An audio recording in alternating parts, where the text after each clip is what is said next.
going to do is we're going to talk about surface preparation. That's the first thing. This is a Gothic style window that was salvaged from the window sash graveyard. We thought it would be a pretty interesting project to see if we could bring it back to life. You can see there's a tremendous amount of damage. This joint is shot. It's all broken apart. This was exposed to the weather in the corner. It's very soft, very decayed, very punky, not structural at all. The rest of the sash, the material is in really good shape. This is really strong, good old growth lumber. Now this particular repair is going to be a two-step process. This we're going to have to be a little bit more delicate when we remove the decayed and damaged material, okay? And for that we're going to use a Dremel tool. I'm just going to come in here, probe a little further, make sure that I've hit good solid material, okay?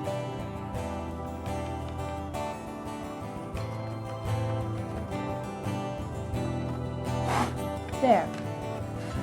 And now, I'm just about ready to do our repair. We're going to use our bonding agent. What this is going to do is penetrate the wood fibers deeply, so that we're going to get more than a surface bond. It's a 2-to-1 ratio. We're going to mix 2 capfuls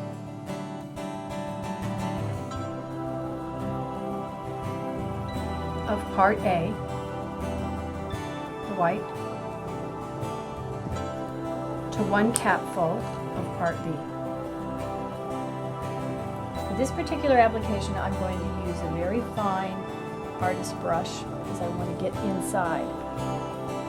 And basically I'm going to brush on the primatrate. I'm going to go deeply into the hole I drilled, cavity that was created, and I'm going to let it soak in for about 10 minutes.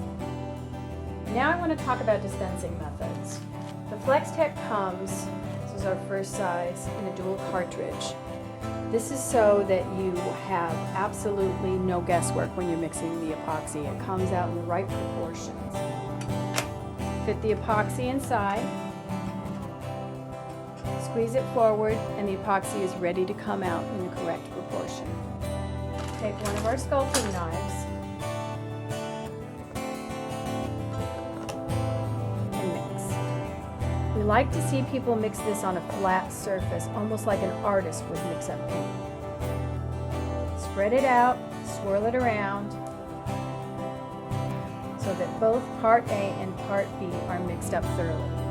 This size fits into a small standard cock tube, or we have a special dispensing gun that you can use what's called a static mixing nozzle with.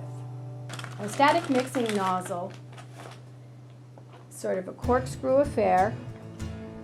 The gun will push part A and part B through the nozzle and automatically mix the epoxy. So what I'm going to do is I'm going to put the tip on the epoxy and I'm going to put the nut right over it and screw this on. I'm going to start to pump and push the material through the static mixing nozzle. And as you can see, parts A and part B are the same color that we have here.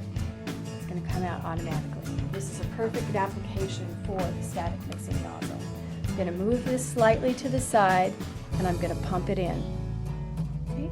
Just a little bit of pressure and we've filled our void, we've filled our cavity. Now that I've filled this side, this is going to be a 2-step process. I'm going to pull this mullion into place.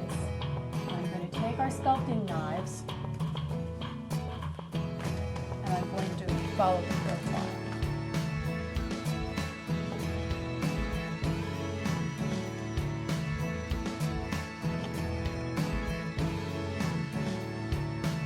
Pick this up a little bit and just try to position this to the best of my ability.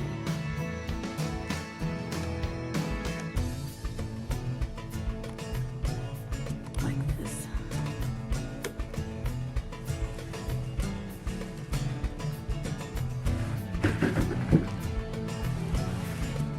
And I'm going to fill in.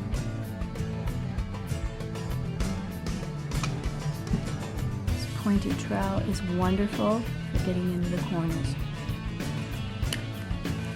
And once again, it's Keep your tools clean. Keep wiping them off.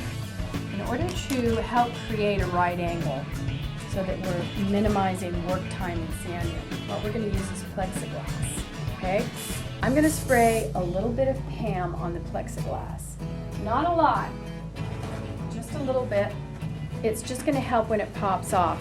The epoxy will not stick to plexiglass. You don't need it, but in this instance, because it's such a delicate sash, that's what we're going to do. So I'm going to push the plexiglass down, therefore creating a flat surface and a right angle. Now I'm just going to come in right here because I want to create a very, very sharp right angle.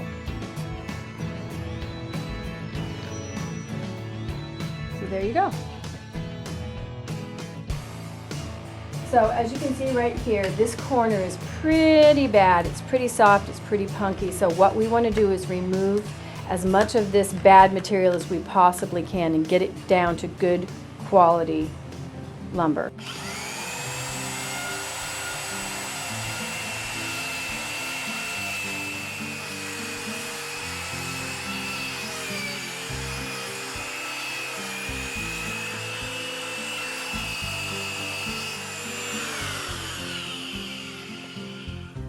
Remove all the loose fibers that we've drilled out.